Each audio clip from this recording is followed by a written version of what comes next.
কালকে আমরা ৭৮তম স্বাধীনতা দিবস পালন করব। এদিকে মেয়েরা কাজের জায়গায় নিজেরা শেফ নেই। প্রশ্ন হলো, আমরা কিসের স্বাধীনতা পালন করছি?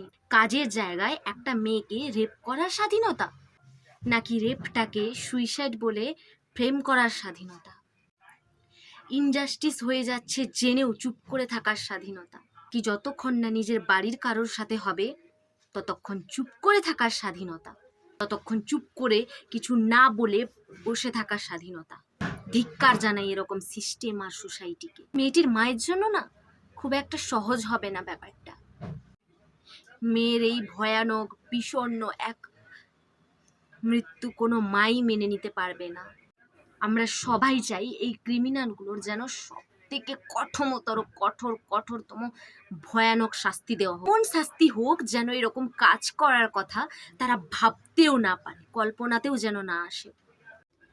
আজ একজন ডাক্তারের সঙ্গে হয়েছে, কাল যে কেউ হতে পারে।